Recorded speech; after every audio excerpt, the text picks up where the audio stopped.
Squad! What's up, y'all? It's your boy AI, the Animated Intellectual. And man, today's episode. Whew! Oh, we got a lot to talk about.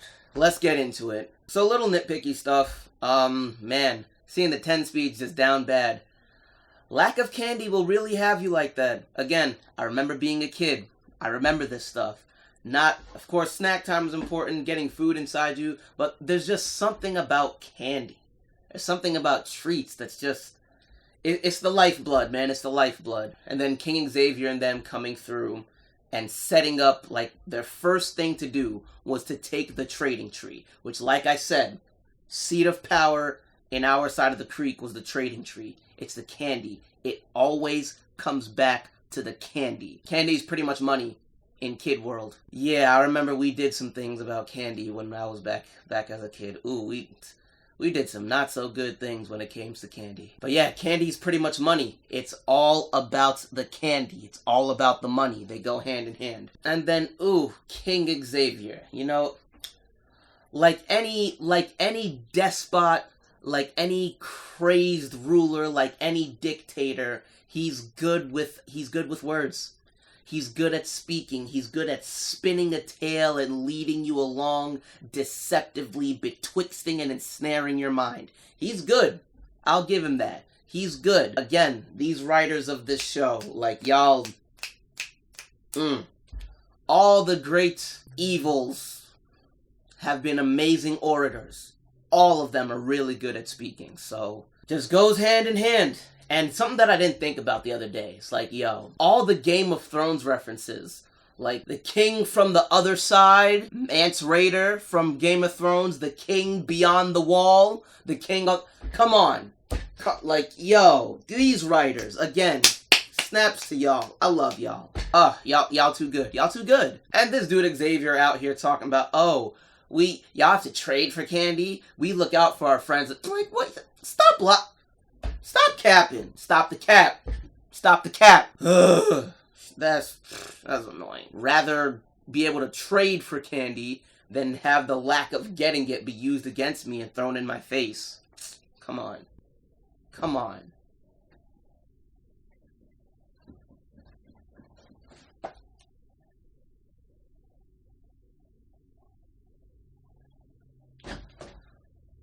Again, with him twisting words, how he came at Craig, like talking about throwing him in the maze, and it's just like, you know, that was just, you guys came to my side of the creek to invade my tournament and all that whatnot. That was good. That was good. Craig didn't describe what happened during the tournament and how he was essentially mistreating, I don't want to use the T word on YouTube, how he was mistreating all those kids, you know, the one in the water balloon thing and all, like, he lie by omission. He leaving out all the part. And then with the map, like, Craig, come on, you should have seen that coming.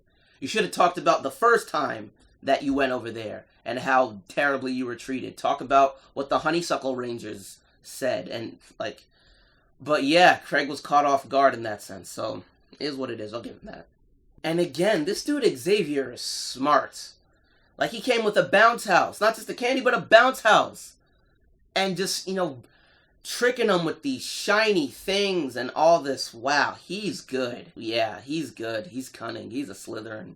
And got the emergency contacts, parents' numbers to their phone. Like, he is, wow. Gotta give him props in that sense. He's good at being evil. That's a skill. Being good at being evil, that's a skill. So, yeah, man, this is how the colonizers do. This is how the colonizers do. Next, we transition to Craig, you know, going to each and every place. Not all of them, but yeah, pretty much all of them. Craig transitioning and going from each and every place to the creek, seeing all this whatnot. So he's returning manga to Eustace, and it's just like, you know, I made it through every volume of Two Piece. It only took him 2 summers. So essentially, Craig made it through all the volumes of One Piece. And let's stop right there. Quick sidebar. Okay, if you know me, One Piece is my favorite anime manga series of ever. One Piece is the greatest of all time. I will die on that hill. All you people saying One Piece is too long, One Piece is this. Craig was able to do it. If Craig could do it, you can too. You have no excuse. One Piece is the greatest of all time. I love these writers. They're talking to me. They're talking to me. Yes. Yes. I feel you. I feel all the good juju. Yes. Come on, these writers. Yes. Watch One Piece. Read One Piece. Actually, you'll get through it faster. Read One Piece. Read the manga. Read it. Read it. Read the manga. Read it. Read it. Read it. Read it. Ha. Anyway, that was a quick sidebar. I love One Piece. So, continuing on. And again, with the Ninja Kids, we saw it. They were leaving the waterfall because Xavier paid them off with the candy. And they're just like, we're retreating to the library. Hopefully they meet Stax. And we see, Stax getting more friends. Well, I mean, the Ninja Kids like to read manga. It's technically graphic novels. So they would probably chill and have a lot in common with Stax. So I hope that leads to a new friendship. In real life, right? Again, wow, this is how colonizers do. When you're desperate for something, when you're desperate for money, and candy in this case with the creek, when you're desperate for that, if somebody comes with a decent amount of it that's good in the short term, but not the long term, but it's good in the short term because you're desperate, you'll give up things that you love. It happens all the time. It's happened throughout history, this, that, and the third. And, gentrification, all this, whatnot. If when it comes to money, or in this case candy, again, you'll give up the things you love. There's a candy drought. There's no candy anywhere. Everyone's desperate for candy. A situation that they caused, mind you. He paid the Ninja Kids off with some candy. And again, because the Ninja Kids were desperate, they gave up something they love, which is the waterfall. And that's just... man, that's rough. This episode that's just the first of so much hurt, man. It hurts. Then he went to the meadow. We see them in the meadow, and the Blurs just with the lawnmower just going around cutting the grass and all this stuff. We didn't see any kind of resistance or the horse girls really being down bad or anything. And I'm like, how did the horse girls just let that happen? They didn't put up a fight or nothing. You tell me Mackenzie was just cool with that? Just let that happen? No! I'm fighting! What? They gotta explain that some more, because that was just... nah, bro. That was just crazy. And this next part... bitch! Bitch! Oh, hell no!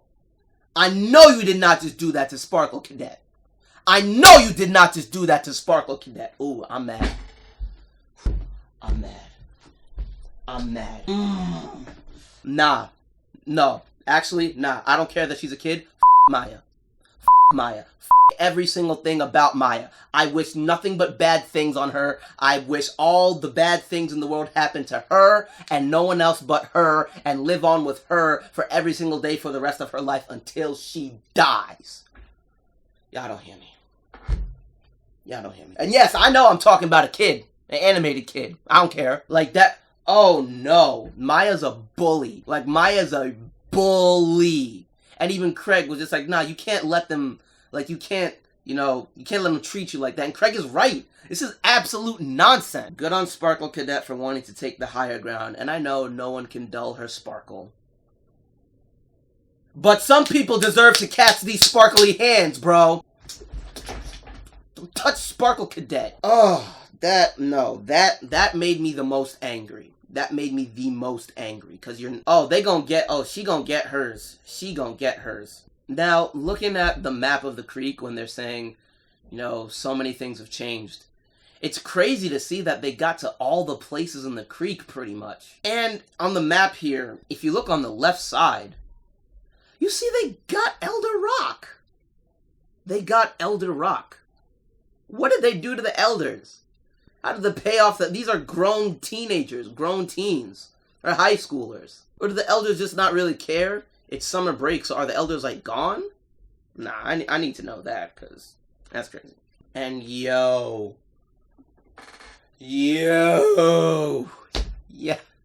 Toman, made the king look like a little bitch. That made me feel so good. Yes, King can't play horse. And then everyone started laughing at him too. He's a little bitch. You little bitch, boy, Xavier. Little bitch. I wish something like this would have happened when I was a kid. Man, Man, I know, and this is definitely happens in real life. Like, stuff like this wouldn't be able to happen in real life because we would just throw hands. We would fight. Xavier would have been punched in the face. Yo, Xavier would have been stomped out a long time ago. Like, no funny. Yeah, he's giving them the candy and everything, but all that other stuff, no. Xavier would have gotten the beat out of him a long time ago, man. Whew. But it's a kid's show. I get it. And yo, Tobon's face had me weak. Ah! Tobon was like, ah! You suck! Tobon was like, you suck! Ah! You suck ass, Xavier! Oh gosh, that was hilarious. Real quick sidebar, okay, I don't like Xavier, but the moment I noticed that, I'm just trying to be impartial as possible. When Toman was just like, hey, do you want to play? How, like, genuinely excited he looked. And was like, oh, snap, you want to play with me? I'm assuming that is hinting something along the lines of, like, okay, because he's always been royalty, people have always been, like, afraid of him, quote-unquote. So he was never able to have, like, a real normal childhood where people just, like, offered him to play. Because people kind of just left him alone to his own devices like that because they didn't want to... the retribution against going against the prince and the king, who was his former sister and all that. So people kind of just left him alone. He might have been a little lonely, and that's why he developed this shit personality. So, okay, so he's genuinely excited that someone just, like, off-rip wanted to play with him, so I could see that. But at the same time, no one cares, no one owes you, don't be an asshole. Don't. Get your ish together. And again, of course, he banned Horse. And Craig was just like, nah, this is enough. Take your candy and dip, get out. And then Xavier called Craig's mom, and even I'm just like, yo, how did you get his number? And then, of course, yo. I'm sorry, Bobby sucks. Why haven't they kicked him out of the council yet? Like, all the stuff from Operation Hive Mind, that should have been enough. Why is he still in the council? Bobby sucks. Like, first it was the bee thing, he messed up the plan in Hive Mind. Now this, first then being the swing vote to bring the king over. And now he essentially got Craig grounded. And Xavier, that was a bitch move. I'm sorry, that was a bitch move. That was such a bitch move, Xavier. That, he put, like, are you don't get me wrong. Playing the victim can be powerful in certain senses, but have a backbone. Have you no shame? You're supposed to be a king. That is shameful. And last thing, Craig's mom, Nicole, I'm pretty sure her name is like Nicole, right? She can't be that dumb. You mean to tell me that a random child calls your cell phone, right? To come tell you about your son. Not even an adult is telling you that, hey, one parent to another parent, your kid did this to my kid. A random kid that you've never heard before calls you and said your son did something. And you're just gonna, like, what? Believe him? You're gonna believe this random child that you've never heard of before over your own son? Come on. Nicole's not that dumb. She can't be. And if she is,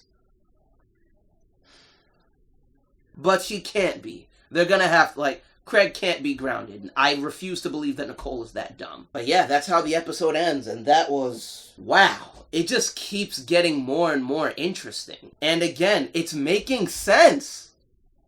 Oh! Last thing! What did I say? I knew I was right! I knew it!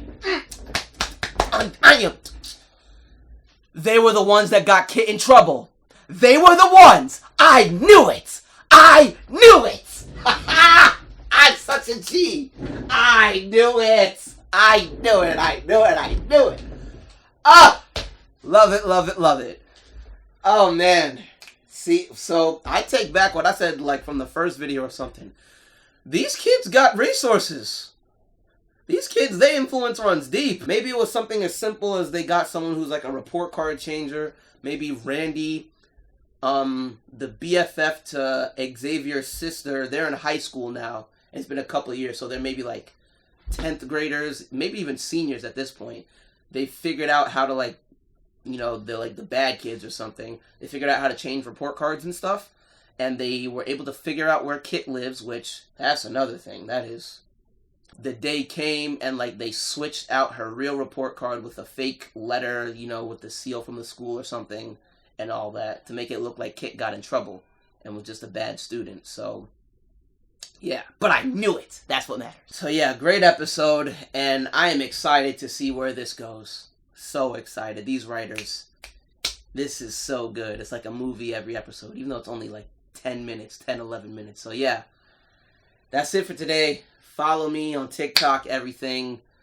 TikTok, subscribe, hit the subscribe button. And yeah, I'll see you later, y'all. AI out.